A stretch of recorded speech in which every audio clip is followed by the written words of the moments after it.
So today we're going to talk about the America's Gilded Age. This is a period in the late 19th century where the Second Industrial Revolution has kicked in. We begin to see the American society structured very much as it is today. In fact, many people are referring to today as the Second Gilded Age, as the rich get richer, the rest of us get poorer, or we don't get any farther ahead from where we are. But there's this thin veneer, a gilding of, not a gelding, that's a different issue, but gilding, a little bit of gilt, a little bit of G-I-L-T, not G-U-I-L-T, a little tiny little bit of the very, very rich at the top, a very thin veneer. As of the last time I looked at the statistics here in the United States, we have 400 people own more wealth than 50% of the population.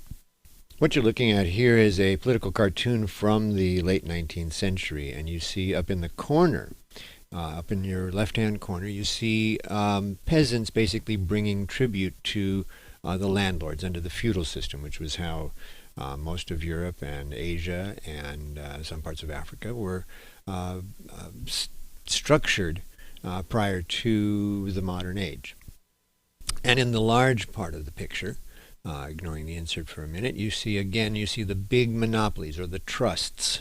You see the various and sundry, this would be the railroads, this would be the warehousing companies, this would be the oil industry, the various and sundry monopolies that pretty much run the country at the end of the 19th century and the beginning of the 21st.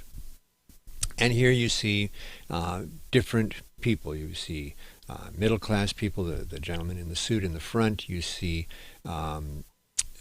farmers and tradespeople. And you can tell this by the different outfits that the different people are wearing, that these are pretty much the middle and the lower classes. And through taxes and other issues, they basically are just providing tribute to the fat cats. Now, before I go any farther, I want to point out that throughout the course of lectures for this semester, I will interject a number of videos that I've found from other sources. And these could be anywhere from 30 seconds, they could be old newsreel footage, they could be from stuff I've pulled out of documentaries. They also could be from a variety of sources. And one of the sources that I will use a lot, basically we'll use it just about in every set of lectures, is a series called Crash Course, and they have probably the best, if you want to learn U.S. history, world history, philosophy, mythology, a number of topics, probably one of your best sources would be the Crash Course. So with that caveat, let's go to the video.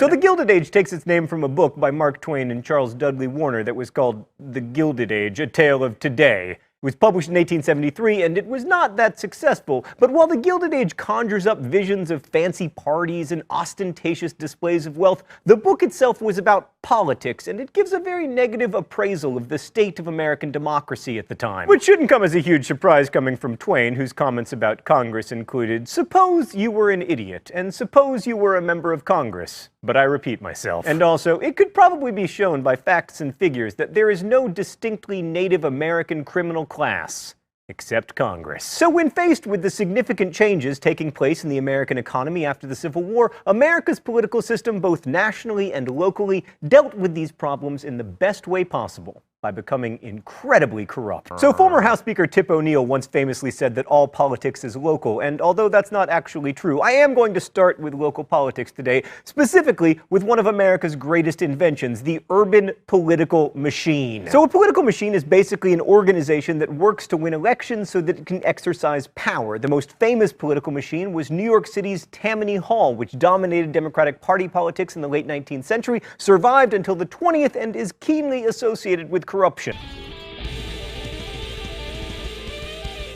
Plunkett became famous for writing a book describing the way that New York City's government actually worked, but he was a small fish compared with the most famous shark-like machine politician of the day, William Boss Tweed, seen here with a head made of money. Boss Tweed basically ran New York in the late 1860s and early 1870s, and his greatest feat of swindling helps explain how the machine system worked. It revolved around the then-new county courthouse that now houses the New York City Department of Education. Building the courthouse was initially estimated to cost around $250,000, but ended up costing $13 million by the time it was finished in 1871. Included in that cost was a bill of $180,000 for 3 tables and 40 chairs, $1.5 million for lighting fixtures, and $41,000 for brooms and cleaning supplies. A plasterer received $500,000 for his initial job and then $1 million to repair his shoddy work. The standard kickback in these situations was that Tammany Hall received $2 for every $1 received by the contractor.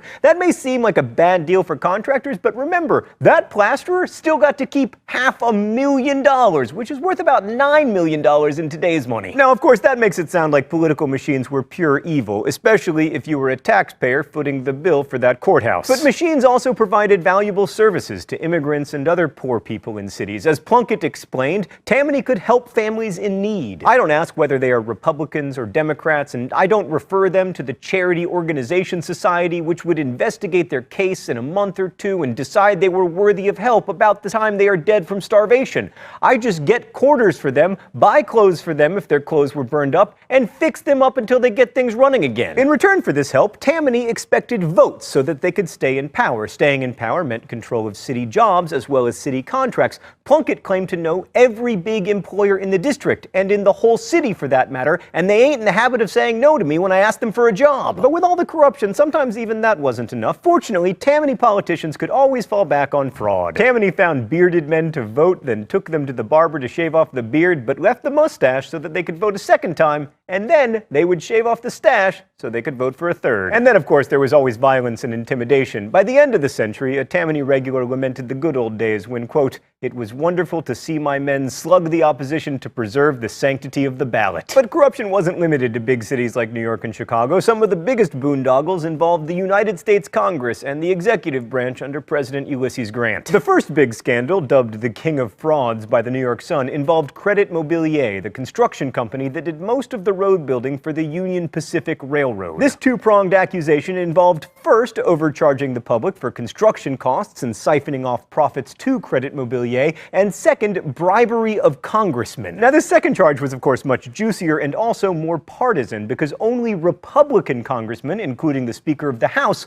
were implicated in it. Eventually, Massachusetts Congressman Oakes Ames was found guilty of giving bribes, but no one was ever found guilty of receiving those bribes. As you can imagine, that did wonders for the reputation of Congress. The second major scandal involved the so-called whiskey ring, which was a group of distillers in St. Louis who decided that they didn't like paying excise taxes on their product, perhaps a slightly more noble cause than that of the 2009 bling ring, who just wanted to dress like Paris Hilton. John McDonald, a Grant administration official, helped distillers reduce their taxes by intentionally undercounting the number of kegs of booze. But then in 1875, the tax evasion grew out of control, and McDonald eventually confessed and was convicted, thereby tainting the presidency with corruption, just as Credit Mobilier had tainted Congress. That leaves the Supreme Court untainted, but don't worry, the Dred Scott decision is worth at least like 80 years of tainting. So with all this distrust in government, after Grant served 2 terms, presidential elections featured a series of one-termers. Hayes, Garfield, whose term was filled out by Chester Arthur after Garfield was assassinated,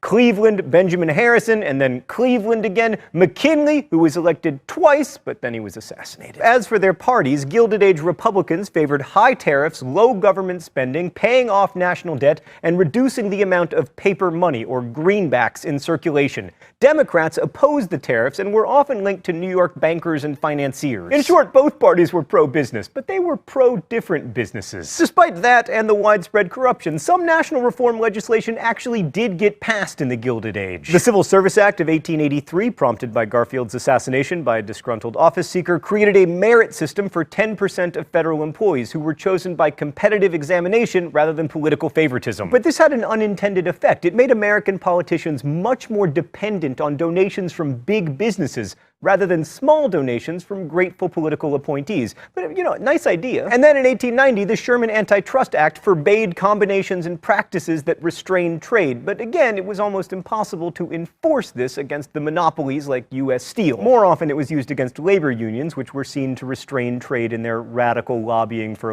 health insurance and hard hats. But all in all, the National Congress was pretty dysfunctional at the end of the 19th century. Stop me if that sounds familiar. So state governments expanded their responsibility for public health and welfare. Cities invested in public works like transportation and gas and later electricity, and the movement to provide public education continued. Some northern states even passed laws limiting the workday to 8 hours. What is this, France? Is what courts would often say when striking those laws down. Reform legislation was less developed in the South, but they were busy rolling back Reconstruction and creating laws that limited the civil rights of African Americans, known as Jim Crow laws. In the West, farmers became politically motivated over the issue of freight rates. Wait, are we talking about railroads? Let's go to the thought bubble. In the 1870s, farmers formed the Grange movement to put pressure on state governments to establish fair railroad rates and warehouse charges. Railroads in particular tended to be pretty monopolistic. They owned the track going through town, after all, so it was hard for farmers to negotiate fair shipping prices. The Grange movement eventually became the Farmers' Alliance movement, which also pushed for economic cooperation to raise prices, but was split into northern and southern wings that could never really get it together. The biggest idea to come out of the Farmers' Alliance was the sub-treasury plan. Under this plan, farmers would store grain in government warehouses and get low-rate government loans to buy seed and equipment using the stored grain as collateral. This would allow farmers to bypass the banks, who increasingly came to be seen, along with the railroads, as the source of all the farmers' troubles. Eventually, these politically motivated farmers and their supporters grew into a political party, the People's Party, or Populists. In 1892, they held a convention in Omaha and put forth a remarkably reform-minded plan, particularly given that this was put forth in Omaha, which included the sub-treasury plan, which didn't exactly happen, although the deal farmers ended up with was probably better for them, government ownership of railroads, which sort of happened if you count Amtrak, graduated income tax, which did happen after the passage of the 16th Amendment, government control of the currency, which happened with the creation of the Federal Reserve System, recognition of the rights of laborers to form unions, which happened both at the state and federal level, and free coinage of silver to produce more money, which we'll get to in a second. The People's Party attempted to appeal to a broad coalition of producing classes, especially miners and industrial workers, and it was particularly successful with those groups in Colorado and Idaho. As the preamble to the party platform put it, corruption dominates the ballot box, the legislatures, the Congress, and touches even the ermine of the bench. From the same prolific womb of governmental injustice, we breed the two great classes, tramps and millionaires. Thanks, Thought Bubble. So some Western states were so populist they even granted women the right to vote in the 1890s, which added tremendously to the populists' electoral power. But most American voters stuck with the two main parties. Industrial workers never really joined in large numbers because the populist calls for free coinage of silver would lead to inflation, especially in food prices, and that would hurt urban laborers. But if it hadn't been for that threat of silver inflation, we might have three major political parties in the US today, or at least two different ones. Stupid inflation always ruining everything. Populist leaders also struggled to unify because racism. Some populist leaders, like Tom Watson, argued that black and white poor farmers were in the same boat, but Southern populists were not inclined to take up the fight against segregation, and even Watson himself later began spouting anti-Semitic rhetoric. But in the halcyon populist days of 1892, their presidential candidate, James Weaver, gained 1 million votes as a third-party candidate. He carried 5 western states and got 22 electoral votes, which is better than Mondale did. But the best-known populist candidate was actually the Democratic nominee for president in 1896, William Jennings Bryan. Bryan, who once spoke of America as being crucified on a cross of gold, firmly supported free coinage of silver in the hopes that increasing the amount of money in circulation would raise prices for farmers and make it easier for people to pay off their debts. William Jennings Bryan is probably better known for the anti-evolution stance he took in the famous Scopes monkey trial, where he was up against none other than Clarence Darrow. But he did almost become president. So the populists were really wary of Bryan as a Democrat because they feared that their ideas would be reduced to simply free silver. But they voted for him anyway. But Bryan still lost the 1896 election to William McKinley in what has become known as the first modern political campaign because the business classes gave McKinley's campaign an unprecedented $10 million, which these days will buy you 9 ads in Iowa. But back then, won you an entire presidential election. He won the Electoral College in a landslide, 271 to 176. Bryan's defeat in 1896 effectively put an end to the Populist Party. The corruption in government, both federal and local, continued, and new journalists called muckrakers began exposing it in the press. And even though they were defeated at the polls, populist ideas, especially direct election of senators and a progressive income tax, quickly became mainstream. Now, these days, we don't necessarily associate those ideas with populists, which suggests that maybe they were right to worry about hitching their wagon to Bryan's star. But in the end, would you rather have your name survive or see your ideas enacted? But of course, many of the problems the populists were concerned with persisted, as did the scourge of Jim Crow. So what we're talking about here is the Second Industrial Revolution. The First Industrial Revolution happened about 50 years before, and it really impacted the textile industry more than everything else. By the time we get to coming up to the end of the 19th century, we see mass consumption and mass production and factory production at levels that had never existed before. And the changes are fast, they are dramatic, they coincide with the influx of large numbers of immigrants, and so there are a number of issues dealing with race and ethnicity and labor and prejudice and all kinds of stuff that are attached directly to this. And really the factory becomes kind of the core of the American economy. The capitalists on one side are reaping significant profits, and the factory floor is really where the working class is being established. People are fighting for jobs, whether they're initially it's women in the factories, in the textile factories. Those are replaced by different waves of immigrants that come in, and this will continue up well into the 20th century.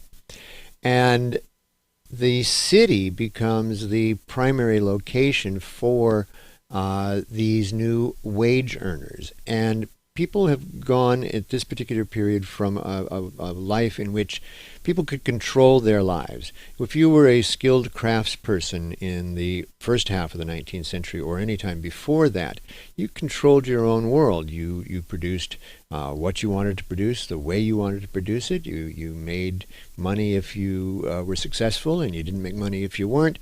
You could set your own hours. You could set your own work schedule. This changes with the factory. The factory and wage labor change everything. Now we are all dependent on someone else's schedule. We are also dependent on a pay packet. If you were a farmer or you were a craftsman and you needed to make sure that you could cover your rent or you could pay for your food, you either produced more or you found some way to make it work. You weren't dependent on that weekly pay packet, that weekly paycheck now. In those days, it was just a little envelope with some cash in it. But you're dependent on that from, most of us, from check to check, from pay period to pay period. And so if we go a couple of pay periods without an income, we could lose our housing, we could lose access to food. Essentially, we're homeless and on the streets. And so that type of a world, there was poverty before, but nothing to the degree that is created by the necessity to work for wages. And as I said, the city becomes the primary location for this. And so you get the filth of these early factories spewing out toxic fumes and smoke and all kinds of crazy stuff. These places are pretty filthy. There are no health and safety standards. There are no environmental standards. And they also tend to be where the people are. So the factories get built. That means more people move into the cities to work at the factories or in support jobs.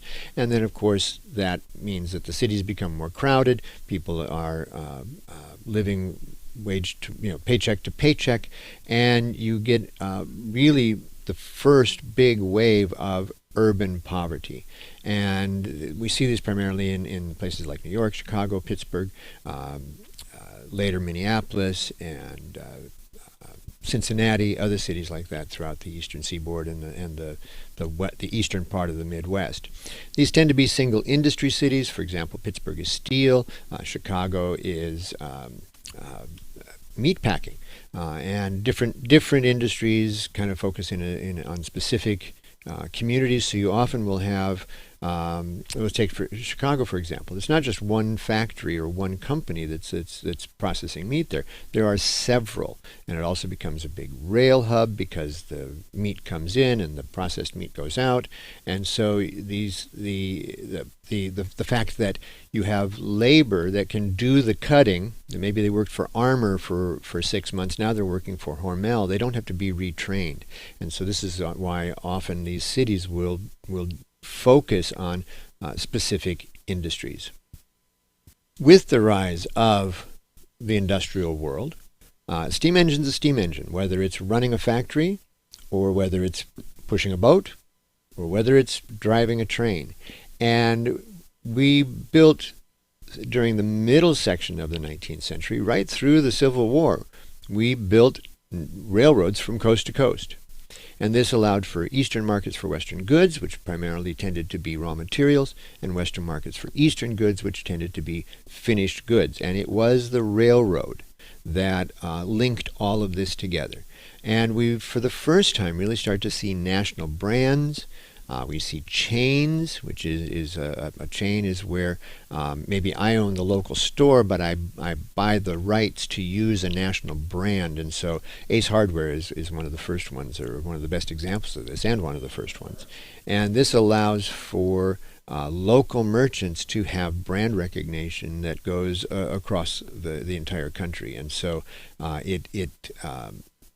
that sets up a certain uniform standard that people know if you buy an Ace tool, it's going to be this quality. And the other thing that we get, again, because of the railroad, is the rise of mail order firms. And the biggest one at the time being Sears, Roebuck and Company. Now we just call it Sears. This was essentially the Amazon.com of the late 19th and well up through the middle of the 20th century. Sears didn't actually start having stores until the early 1960s. The majority of their business was all done online, and you could buy everything from Sears. You could buy houses from Sears. You could buy pianos from Sears. You could buy livestock from Sears.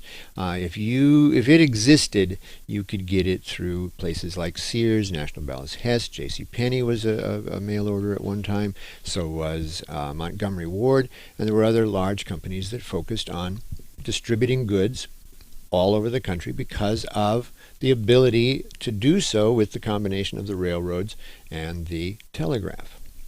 And these are some of the biggest technological innovations that really help through this. But essentially, this is a period where people like Thomas Edison are creating new products on a very regular basis, and every year there are new products that come to market. One of the areas where we see a huge increase is the industrialization of the farm. I show a film in my California history class called Why Bracero, and it basically is arguing that, and this is close to a quote from the actual film, it says that California will need stoop labor, in other words, immigrant labor, until such time as California agriculture can become fully automated. Now, this film was produced by the California Farm Bureau, and it really, you can see this happening today.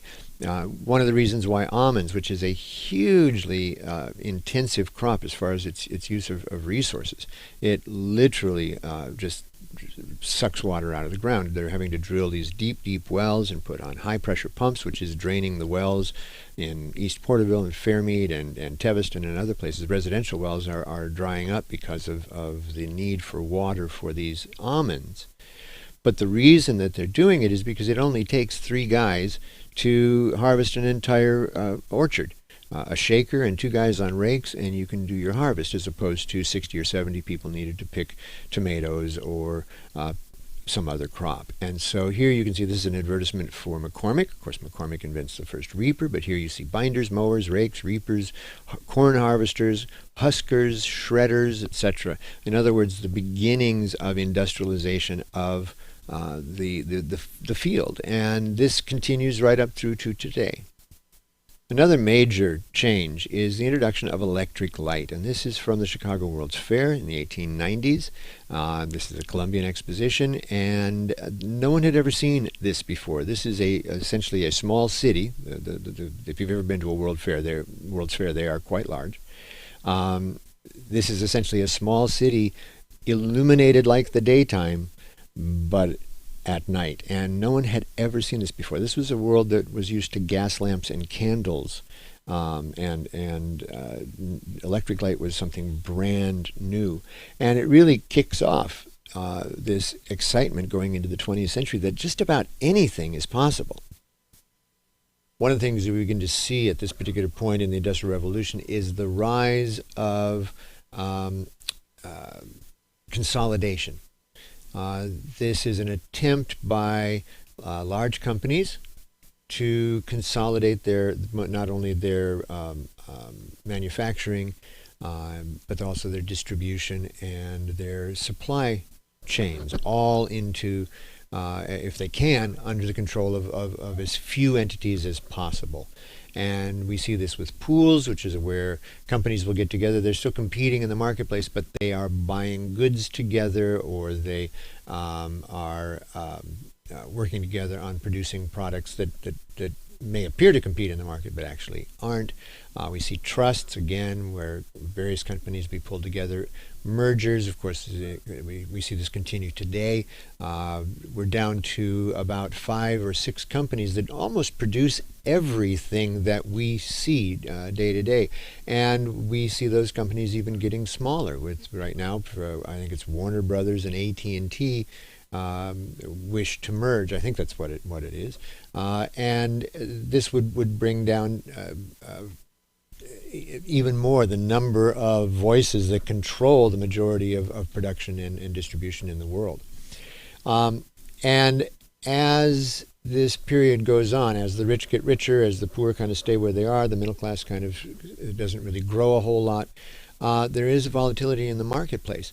More products are becoming available. As they become available, they become cheaper and cheaper. Things that were luxury goods 5 years ago now are commodities, and this pushes prices down. At the same time, there is no such thing as bank regulations. There's no such thing as antitrust or anti-monopoly legislation.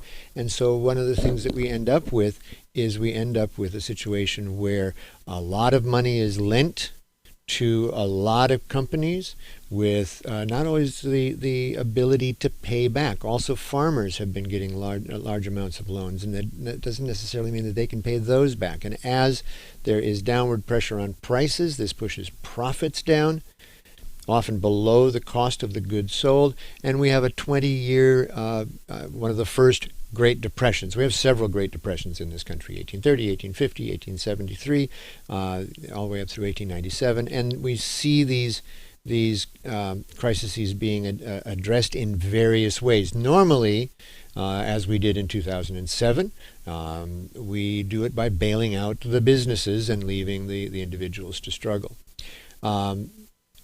And at times like this, you see ruthless competition, and basically businesses will do everything they can to try to survive, which is a good thing, often, though, at the expense of their workers and of their potential customers. During this second industrial revolution, though, there are a few individuals, and some of these are self-made men. The myth of the self-made man is that you can pull yourself up by your bootstraps. There have been several times in our history when entrepreneurs have been able to do quite well, where poor people have been able to amass massive wealth. But these are very, very few, and they are very, very far between, and they really only happen at specific times when conditions are really right. We saw this in the computer industry. If you got into it in the late 70s, early 80s, you could make it or not. But that's where we get Bill Gates, we get Apple, we get some of the companies like that. And we see this here in the first Gilded Age with people like Thomas Scott with railroads, also Rockefeller, Carnegie. We'll talk about them in a minute. The Pennsylvania Railroad is one of the biggest at this particular time, one of the most profitable. They're servicing pretty much a great deal of the Eastern Seaboard. And what's important with Scott, other than the fact that he made a lot of money, is that he kind of sets up the modern business prototype, the way that modern corporations are structured, with a board of directors and with various levels of management, and then the workers at the bottom, and the how the business interacts with its distribution chains and its suppliers and all of that. It's pretty much set up on the model that Scott did in the 1870s, 1880s. And again, as I said, railroads are the most crucial part of this particular spurt. We'll see the internet has a huge impact on today's economy. The railroads had a massive import on the economy at the turn of the 20th century. We'll see in the 50s and 60s, we'll see television have a great impact. Every once in a while, a technology will come along that changes everything. And at this particular point, it is the railroads. And so you can see here the amount of railroad building that we did between, say, 1840 and 1980. And understand that our railroads today are still running on the same technologies. We use diesel engines, which are actually electric. They're diesel generators that run electric motors. That is how we run our trains today. But the rest of the technology is essentially exactly the same as it was in the early 19th century. And you can see that we have a building boom leading up to the 1850s, a little bit of a drop, and then right through the Civil War with a little bit of a collapse near the end of the war, and then massive push after that. We're building thousands and thousands and thousands of miles of rail, which by the time we get to the 1930s, we pretty much have stopped. We continue to put in a new line here or there once in a while. The high-speed rail that's being built here in the San Joaquin Valley is still very closely related to this antique technology, but it does have some improvements. One of the differences between our high-speed rail and high-speed rails, say, in France or Germany or in Japan, is that we're still using the traditional rail system. It's just a highly upgraded rail system. We're not using monorails. We're not using electromagnetic trains that hover above the rail. We're using traditional rail, but we're just doing it in a way that will allow for much faster speeds than traditional lines have. And so the bed has to be much more solid, much more smooth, much more level. But essentially, we're still using early 19th century technology to transport many of our goods and still some of our people. But it is during this period, this middle part of the 19th century and up into the early part of the 20th century, where we are doing all of this construction. And it's done by the sweat of Irish immigrants in the East and Chinese immigrants in the West. And essentially, it ties together this vast continent that has white population, it is what we're basically talking about here, spread out. Pretty far flung, and what ties those communities together is telegraph and the railroad.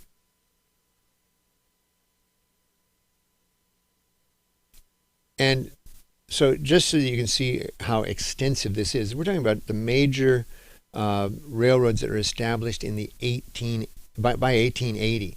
You can see that the entire eastern seaboard, all of the Midwest, is tightly linked, and even in the mountain states, even on the West Coast, you can pretty much get from just about anywhere. You can see even the railroads running right through the San Joaquin Valley. The other thing that this map shows is the time zones, and you'll see that they're not really straight lines running down. Time zones became important with the rise of railroads. Prior to the establishment of the railroad, noon was at whatever time the sun was straight up, at its highest point. When it hit, quote, high noon, that was noon. And that means that noon in Oakhurst would be at a very different time than noon at San Luis Obispo, because one city's farther west, and so noon actually happens later. And so times shift across the planet in a smooth, even tempo. The time in one town will be a different time than the time in another town, and most people will set their watches by clocks that are established that are on like city halls or on churches or something like that. So there'll be a common clock somewhere in a town, and everyone will pretty much use that to set their time. And the problem with that comes with the railroads. You could have a train leave someplace, travel 30 minutes, and it's only 4 minutes ahead of the time that it left the other spot. And so, it might be a 15-minute ride, but it's only 4 minutes on the clock because of the way the time zones work. Or the way that there were no time zones, the way that the times worked. And so there needed to be, with railroads, and then later with other forms of transportation, there needed to be a standard time that an entire region would use so that the minutes stay the same. And by doing these in blocks, that means that the minutes are the same in the Pacific time zone as they are in the farthest eastern one in the Atlantic time zone. And you end up with just the hours changing as opposed to everything changing as you go across. So this allowed for standard times. It allowed them to set up schedules so that you knew that a 20-minute ride would take you 20 minutes later on the time schedule. So you didn't have to know what local time was because there were standard times.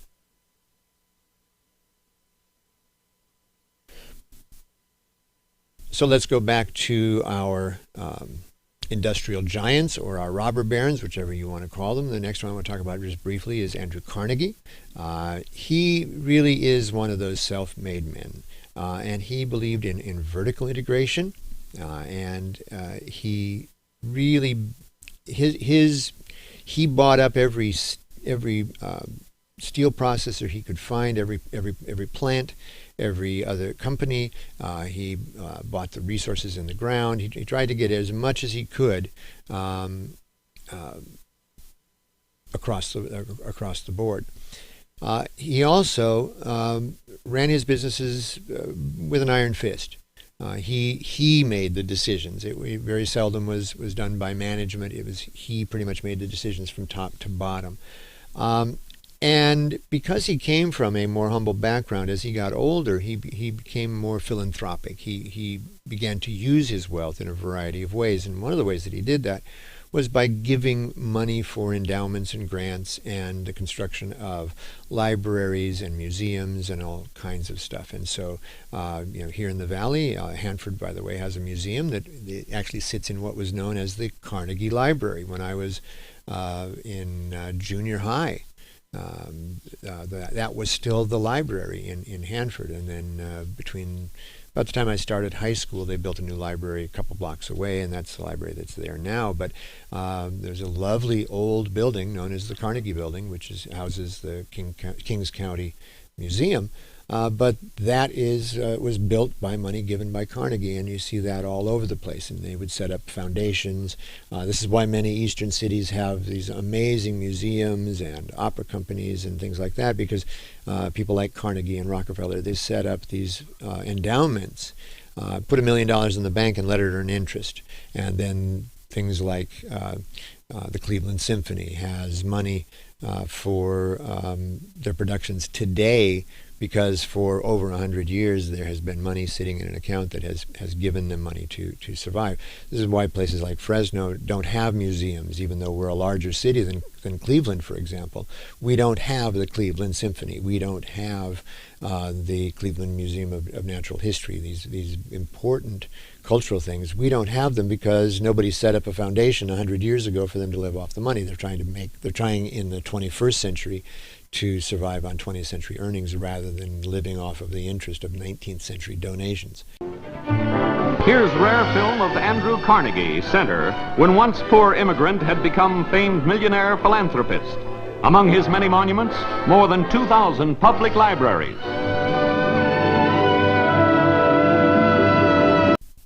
So while we're talking about Carnegie and the steel, you can see that much of this is focused on Pittsburgh and Cleveland. This is really the Rust Belt. This is where all the steel plants were. If you go to Cleveland today and you go to downtown and you look across a little ravine that's right along the edge of downtown, right across from that are about half a dozen steel mills. None of them are in production today, but they're still there, and you can see how close the factories were to the downtowns. In fact, you can see in the little map there that the factories are close to the offices and also close to the housing. They're right in the middle. Housing's on one side, offices are on the other, factories are in the middle. And this is how these industrial cities grew up. Another one of the robber barons or industrial giants, depending on how you want to approach it, is, of course, J.D. Rockefeller. And he built Standard Oil, which later incorporated American Oil, incorporated Chevron. Eventually, it'll be bought up by British Petroleum or BP, so that along with Atlantic Richfield and a number of other companies, all kind of gets conglomerated into that. But he really set the stage, and he again was into horizontal integration. He owned the oil wells, he owned the cars that were on the railroads. In some cases, he owned the railroads, some of the lines that transported the oil. He owned the refineries. He owned the gas stations and or owned the franchises or owned the brand that people franchised, and essentially owned everything up and down the entire chain. Very cutthroat, would do everything he could to put competitors out of business. And like Carnegie, he also was a steel hand at the top of the food chain, so to speak, and he also contributed lots and lots and lots of money. So we have Rockefeller Center, we have a large number of things that he donated, again, because it would later become a tax write-off. One of the reasons they did the philanthropy was to offset the damage that they did and the potential liabilities that they had. This is a political cartoon from the time, and it actually shows Standard Oil, again, J.D. Rockefeller, as the owner, as this huge octopus that's kind of wrapping its tentacles around state houses, the Capitol, the White House, the courts, essentially a stranglehold on the American economy. Something that, an image that wasn't overlooked recently. This is actually based on that earlier cartoon. I won't say anything else about it. And as I've intimated up to this point, these industrial giants are seen on one side. If you are favorable to the way that they're growing up, they're captains of industry. If, on the other hand, you tend to be on the more leftward side of the political spectrum, and you are more interested in the well-being of people as opposed to a few people getting rich, they're referred to as the robber barons. So we kind of have a two-way view of this particular part of our history. Conditions for workers at this particular point are pretty horrible in some ways, but in other ways they're actually pretty decent. If you were skilled labor, in other words, if you could do something that a machine couldn't, you still continued to have control over processes, over the speed at which you have to produce your final product. You also trained apprentices. You had control over quality. You had control over the techniques that were used, and as such, you were paid higher wages. The goal, though, always was and continues to be to break down those highly skilled techniques into unskilled techniques. And so the more you can cut out the highly paid, highly trained, highly skilled worker and replace it with either a lower paid, lower skilled, lower trained worker or a machine, that's preferable for business because it reduces the cost of goods sold. Working conditions in industrial America were not necessarily all that good. Again, the factories are filling up with more and more semi or unskilled workers. These tend to be workers that don't have contracts. They have no protection whatsoever. They're hired often on a week-by-week basis. There's a great deal of economic insecurity. Many of these are immigrants. This gives to a rise of slums in the cities in that there's massive poverty. People are making money, but not enough money to really advance. And they're also being taken advantage of. It is much more expensive to live in a city. We live in Fresno where we think, rents and stuff are high. But if you were to go to the Bay Area, you were to go to the Central Coast, if you were to go to Los Angeles, housing costs would double, triple, quadruple overnight. the apartment you rent for $1,200 would go for $2,500 to $3,000 in most parts of Los Angeles. My old one-bedroom apartment in Los Angeles, in Westwood near UCLA, where I worked and went to school, the last time I checked the rent for that one-bedroom apartment, it was over $3,500. And so when people are working in these cities, they have to pay for the rent. They're not living many of these immigrants left feudal systems where they lived in cottages that were on land that was run by the landlord. And maybe they didn't have enough food to eat, for example, like the Irish, who, even though there was a surplus of wheat, they didn't get access to it, and they had a potato blight and ended up basically starving, so they came here looking for better conditions.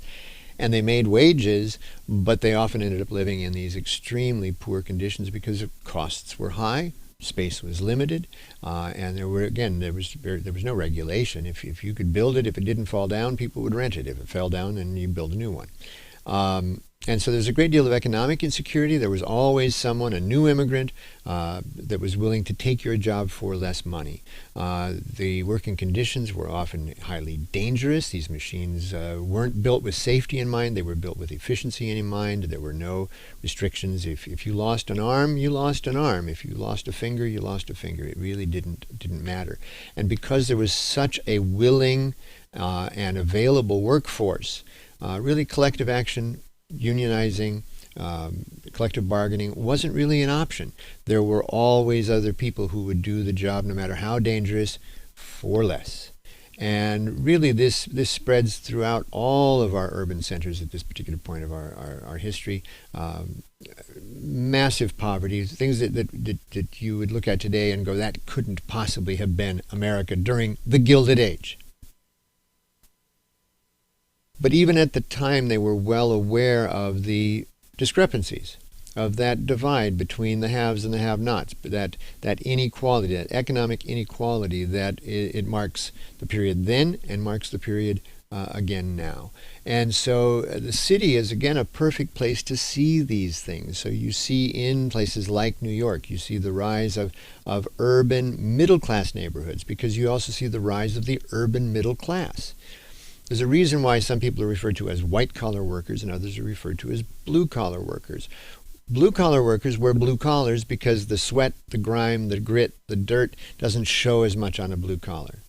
But if you can wear a white collar and it doesn't get dirty, then you've moved into a different class. You've moved into that middle class. The fact that the collar and the shirt were two separate entities and you changed the collar more often than you changed the shirt had nothing to do with it. But this is how we get this divide, this blue collar, white collar divide, this working class versus middle class divide. And that growing group of managers, the people that hire and fire the people that work in the factories, that order the supplies, that ship out the orders, that do the insurance, that do the investment, that do all of the, that get the bank loans, that do all of the manufacturing parts of manufacturing. They become a middle class, and in some cases it's quite an upper middle class. In other cases it's a more lower or middle class, and but you get to see these very easily on the landscape because you see. I'll show you some other pictures in a minute, but you'll see mansions that cover an entire city block for the people at the top. You will see nice, decent-sized brownstones and other single-family and multifamily developments for the middle class, and then slums, which are densely packed and poorly maintained, and all of this stuff. And remember, there's no such thing as indoor plumbing. There's no such thing as electricity at this particular point for most people. Most people are still working on gaslight or candles. And their plumbing is a bedpan under the bed or an outhouse behind the building. These cities are filthy. They stink. The majority of the transportation is done by horse or by mule or by oxen. And they all leave their poop in the streets and their urine in the streets. And it's easier to throw the contents of a bedpan out the window in the morning when you get up and just out into the gutter with the feces from the other animals than it is to run downstairs on a cold morning and take it out to the outhouse. And for the rich, they have these amazing homes in the cities. But they can also afford to go off to resorts like Kennebunkport. They have social clubs that they are members of. Their children are able to go to school. There's no public school at this point, or very little.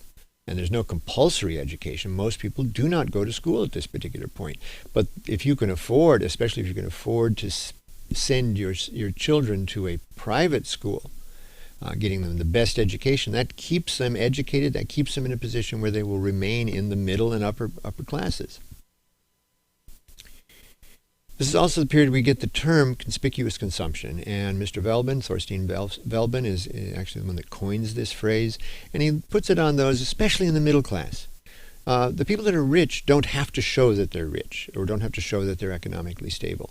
It's just known and assumed. And so some of the richest people I know, some of the people I know in Beverly Hills and places like that, they wear old blue jeans and T-shirts.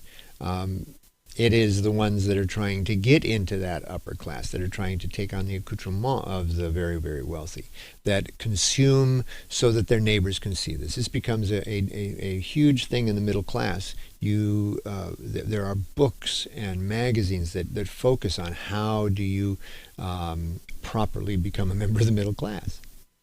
And but there is an additional level at the very top, and we'll see this. I'll show you a picture in a minute, a drawing from the 1897 Waldorf Astoria costume ball, which really, I think, clearly demonstrates who the people at the top believe they are.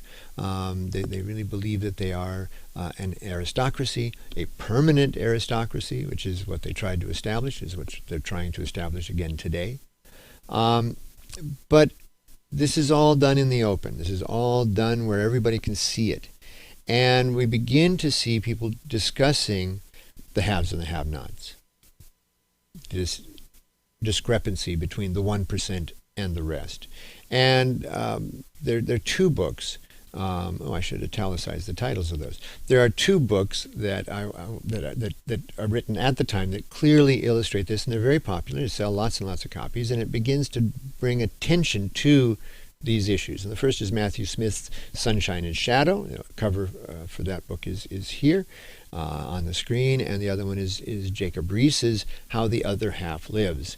And these are clear indications and clear illustrations of how the Gilded Age really has divided people economically across the spectrum.